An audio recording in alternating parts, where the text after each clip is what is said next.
नमस्कार दोस्तों, आपके अपने YouTube चैनल DRX फार्मा में आपका स्वागत है। तो आप लोग को मालूम ही होगा कि आप लोग का एग्जिट एग्ज़ाम अब लागू हो गया है। तो आप लोग को डी फार्मा पास आउट करने के बाद आप लोग को एग्जिट एग्ज़ाम देना होगा, देन इसके बाद ही आपका रजिस्ट्रेशन होगा। तो आज हम लोग कुछ एग्जिट एग्ज़ाम प्रिपरेशन के लिए कुछ MCQ क्वेश्चंस देखते हैं। तो question number 1, word therapeutic means. जो थेराप्यूटिक वर्ड है उसका मतलब क्या है? जो यहाँ पे वर्ड थेराप्यूटिक लिखा है उसका मतलब क्या है? ऑप्शन दिए यहाँ पे ड्रग, मेडिसिन, केमिकल या तो फिर डायग्नोसिस। तो इसका जो राइट आंसर होगा वो क्या होगा? तो इसका जो राइट आंसर होगा ऑप्शन नंबर डी, डायग्नोसिस या तो ट्रीटमेंट। तो थेराप्यूटिक का मतलब होता है डायग्नोसिस या तो फिर treatment. Question number 2, powder use for external use, मतलब कि कौन सा पाउडर यूज़ करते हैं हम लोग एक्सटर्नल पे। तो एक्सटर्नल यूज़ के लिए हम लोग कौन सा पाउडर यूज़ करते हैं? तो ऑप्शन है यहाँ पे dusting powder, bulk powder, divided powder या इफरसेंट पाउडर। तो इसका जो राइट आंसर होगा वो होगा आपका ऑप्शन नंबर ए, डस्टिंग पाउडर।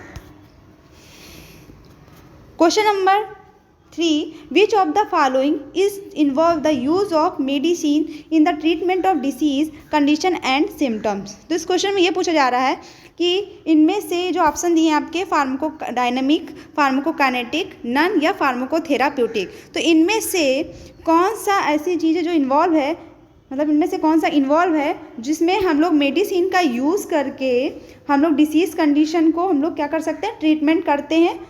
तो इनमें से कौन सी चीज़ें जिसको हम लोग इन्वॉल्व करते हैं, फार्माकोडायनेमिक में होता है कि फार्माकोकाइनेटिक या नन या फार्माकोथेराप्यूटिक। तो इसका जो राइट आंसर होगा वो होगा ऑप्शन नंबर डी, फार्माकोथेराप्यूटिक। तो फार्माकोथेराप्यूटिक में ही हम लोग मेडिसिन का यूज़ करके हम लोग क्या करते हैं, डिसीज़ कंडीशन का हम लोग ट्रीटमेंट करते हैं। Question number 4, the full form of CSSR। तो CSSR का फुल फॉर्म क्या है?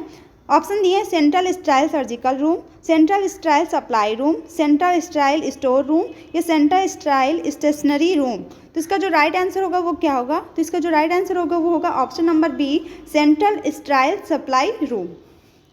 Question number 5, hypertension commonly called the. Hypertension को और किस नाम से जानते हैं? तो ऑप्शन दिया है स्टंट किलर, साइलेंट किलर या स्टेल्थी किलर या तो सीक्रेट किलर। तो इसका जो राइट आंसर होगा वो होगा आपका option number B, silent killer. तो हाइपरटेंशन को हम लोग साइलेंट किलर के नाम से भी जानते हैं। Question number 6, if your blood pressure is 120/80 mmHg, which the number indicate systolic pressure. तो इसमें से बताना है कि यदि ब्लड प्रेशर आपका कितना है, 120/80 है mmHg, तो इसमें जो सिस्टोलिक प्रेशर वो कौन सा इसमें इंडिकेट करेगा? तो इसका राइट आंसर क्या होगा? तो ऑप्शन दिए 80, 120, 120 + 80 या तो फिर 90। तो इसका जो राइट आंसर होगा वो क्या होगा आपका 120। क्यों? क्योंकि जो आपका 120 वो आपका सिस्टोलिक प्रेशर होता है और जो 80 है वो आपका डायस्टोलिक ब्लड प्रेशर होता है। तो याद रखना, तो इसमें पूछा गया कि जो सिस्टोलिक प्रेशर है इनमें 120/80 में कौन सा इंडिकेट कर रहा है सिस्टोलिक प्रेशर? तो 120 आपका इंडिकेट कर रहा है सिस्टोलिक ब्लड प्रेशर को।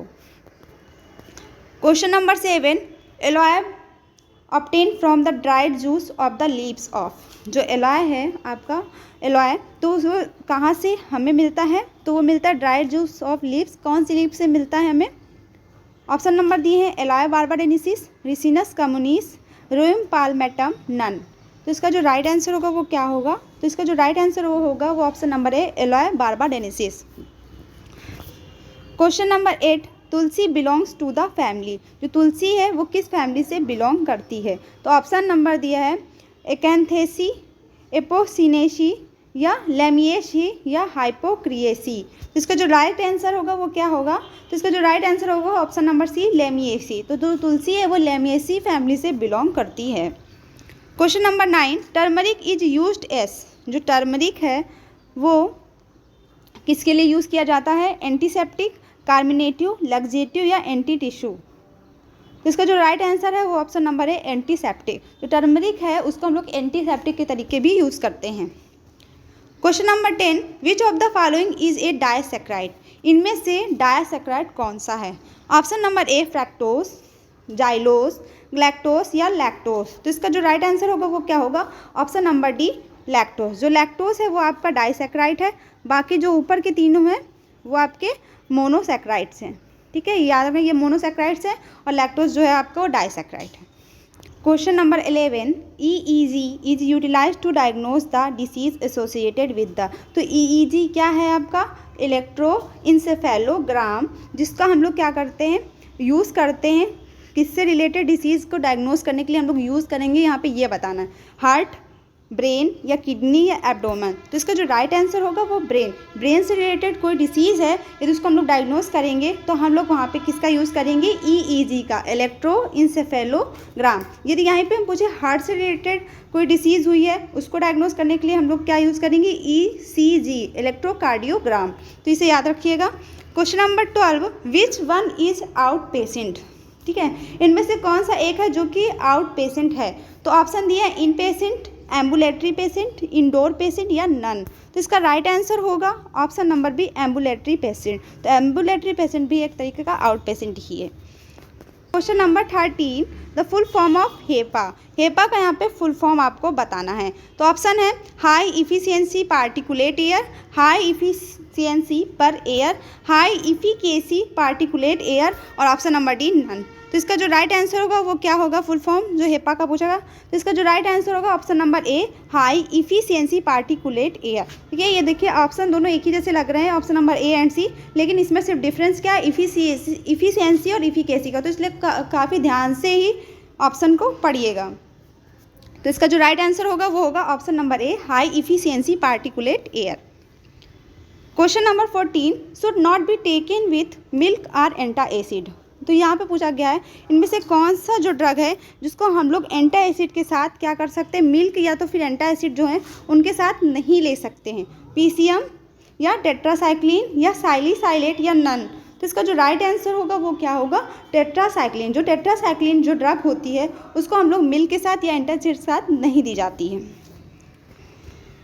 Question number 15, which act regulate the manufacture and sale of drug in India. कौन सा एक्ट है जो कि रेगुलेट करता है ड्रग को क्या करने के लिए? मैन्युफैक्चर करने के लिए, सेल करने के लिए। इंडिया में कौन सा ऐसा एक्ट बनाया गया है? तो ऑप्शन है यहाँ पे pharmacy act, Indian medical council act या ड्रग एंड कॉस्मेटिक एक्ट या नारकोटिक ड्रग एंड या साइकोट्रॉपिक सब्सटेंस एक्ट। इसका जो राइट आंसर होगा वो होगा option number C, drug and cosmetic act. या आपको वीडियो अच्छी लगी हो तो प्लीज़ वीडियो को लाइक करें और चैनल को सब्सक्राइब करें। Thank you.